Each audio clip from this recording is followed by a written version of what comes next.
Da, da, da, da, da, da, da. Hello there, Gindiana Bones here, as ever, ready and raring to ruminate and indeed inquisitate those who I'm here to interview. Inquisitate. Yes, I'm sure that's a word somewhere. Anyway, yes, so we finally tied him down, Andy Brockman, the head of the Spitfires in Burma expedition. We basically wanted to know what his thoughts were afterwards, as it were. We wanted to get his post-match thoughts on the project, on what he's going to be doing with the data from the project, and indeed what his plans are next. Would he do a similar project again in the near future? I am happy to say the interview was rather interesting. So, roll that tape. Hello Andy, hello.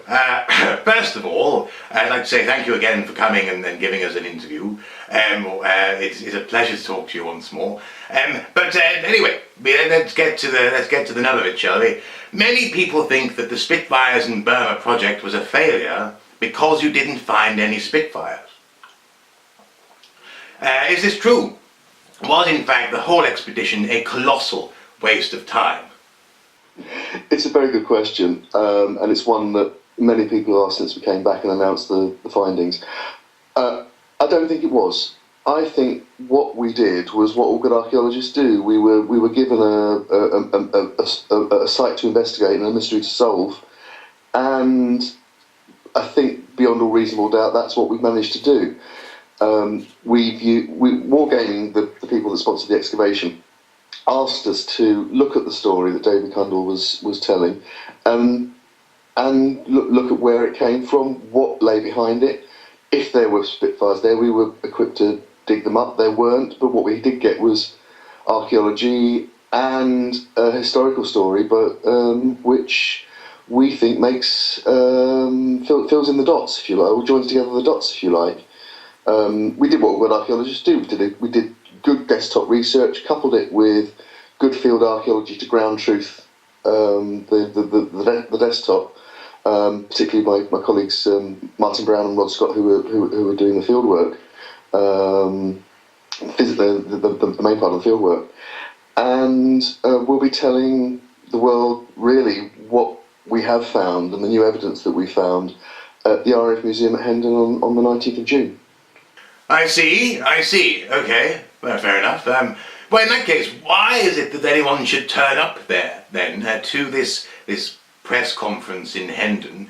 Haven't you just confirmed the results? There weren't any Spitfires, were there? Again, it's another very good question. I think sometimes finding out why something didn't happen is as interesting as finding out something did happen. What we've got, we think, in the story of the legend of the Burma Spitfires is a story which is full of human interest. It's full of the kind of research that you can't normally do to actually stand up or put down a legend. You don't normally get the chance to work on something like this. Something that's had currency all over the world. When we were out there, we had press interests from the States. I did interviews with National Public Radio in the States. We had correspondents from Australia, all over the Far East, UK, press TV, print media, TV. It was a hugely resonant story. And I think we owe it to people to tell them as much as we can about how the story came about and repay that interest, really. We didn't get the Spitfires, but what we did get was the origins of the story, we think. And it's actually been around since late 1945, early 1946 in various different forms. And I think the other thing that we can tell people about is really how people came to follow and come to follow stories like this because they want to, because they mean things to us, because they tell us things about ourselves or reinforce things that we want to believe about ourselves. that we don't normally get a chance to look at things like that. So it's a fascinating historical story. It's a great mystery, and it's a very human story as well. Yeah, it's a good point, I suppose. The story of how things come to pass is just as worthy as the finding of treasure, I guess.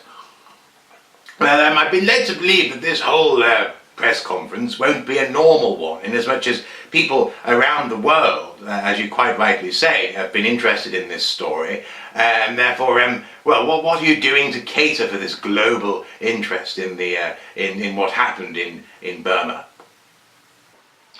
Yeah, basically, what we felt was that it has been an international story, and also, I mean, like Archaeosoup, what we want to do is communicate archaeology and communicate the research that we've done to as wide an audience as possible.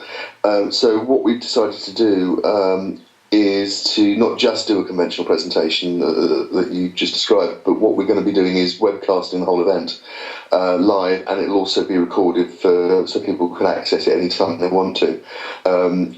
Shortly we're going to be announcing the details of that, so where you can go if you can't make it to Hendon on the night, where you can go on the web to access the presentation, and also we're going to be giving people the opportunity to ask questions in advance, so they can post a question for us to answer on the night, and hopefully we'll be able to we'll be doing an interactive feed on the night as well. So if anything crops up while people are actually watching us, then they'll be able to respond in real time as well. So what we're trying to do is both communicate the story, but also show perhaps a new way of presenting archaeology on the web,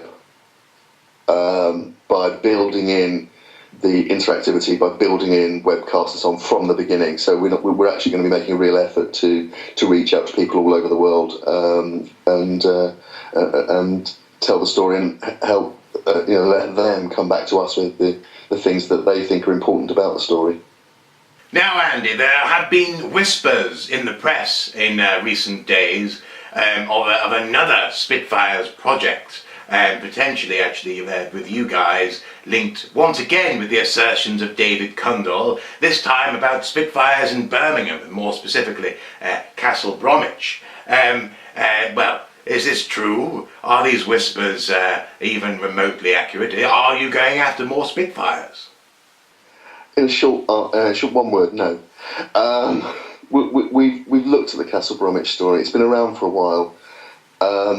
There is absolutely no evidence whatsoever that Spitfires were buried at Castle Bromwich when the Castle Bromwich production line closed down. There's it defies any reason, logic, the economic circumstances of the time. It's in the Black Country.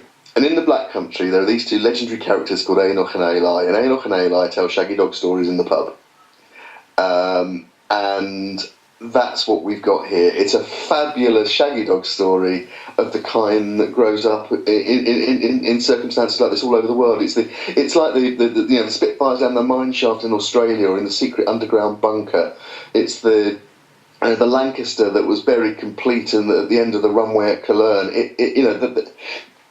These stories grow up. This one of the reasons we were so fascinated in the Burma story and wanted to look at the origins of them, because they're folklore and popular culture, and it's that wonderful, fascinating point where folklore and popular culture and history and archaeology all come together, and that's what's so unique about it. But no, Castle Bromwich.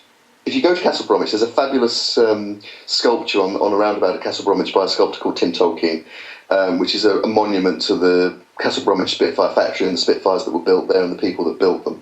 And there are more Spitfires on Tim's sculpture than there are buried underground at Castle Bromwich. Well, thank you for clearing that one up anyway. Yes, I suppose it is rather far-fetched, I guess. And also, you don't always want to be digging Spitfires.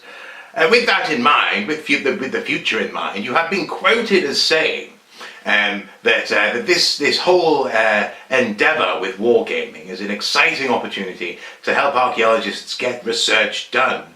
which is a new way of essentially, I suppose, funding these agendas, these research agendas, and it could be a paradigm, a new model for archaeology in times of extreme difficulty, especially in the economy as it is.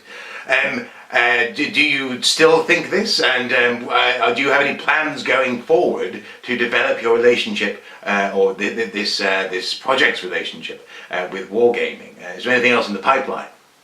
The question of funding and commercial versus public funding and so on is a really good one. I don't think any one model's right, but I do think that if it's done properly, if it's done ethically, if the research and archaeology lead and not the company profile, then private funding from a source like wargaming is absolutely legitimate and is going to be, in many cases, a source for funding which won't be available for archaeologists otherwise. I think the criteria it comes under are very important. It's absolutely crucial that archaeologists do work that's research-led, that is not commercially exploited in breach of international codes and law. So, for instance, that when an excavation is undertaken, finds aren't sold or disposed of commercially, which is absolutely against ethics and our professional codes, in which we have seen, in some areas, people selling finds or trying to sell finds from what they call archaeology. That's not archaeology; it's treasure hunting. That's not what we were doing in Burma, and wargaming gave us completely free rein to conduct the research as we wanted and to follow the evidence wherever it led. And now, even when it's shown that though there were no aircraft there, they're still maintaining that integrity and the integrity of the project by fully supporting the publication, presentations like Hendon and other things that are in train in terms of making the work available to the public. And I think it's also fair to say, I can't be specific at the moment, but the company's in it for the long haul, in that there are currently other projects that are being discussed, research-led projects in the archaeology of conflict, which wouldn't be happening otherwise, and I hope we'll be reporting back on soon. Well, there you have it. Thank you so much to Andy Brockman for coming back and giving us this debrief interview with regards to Spitfires in Burma. I, for one, am very much looking forward to hearing of what exactly comes to pass, what transpires in this Hendon webcast sort of press conference thingy, and he has assured me that he will send me relevant links to it when it's going to happen. So I shall make those links available to you as soon as they are available to me. Yeah, so you can watch online. Also, as well, there's an email address in the video information below, which you can email if you want to actually try and attend this event in Hendon. It's fraser@wargaming.net or something like that. Anyway, the information will be down there somewhere for you. So if you're in the area, why not try to attend, eh? That'd be quite interesting. I mean, I would try, but I don't often get down there these days. No, I'm far too busy up in the north of England. Anyway, once again, thank you so much to Andy Brockman for taking the time to be interviewed by me, and also as well and giving us a little bit of an insight into this the post-match, the autopsy as well of the Spitfires and Burma project. There's lots of rumours flying around the internet, and it's great to hear something from the horse's mouth, as it were. Yes, superb. So once again, thank you very much, Andy Brockman. And yes, until next time, chaps, take care and cheers.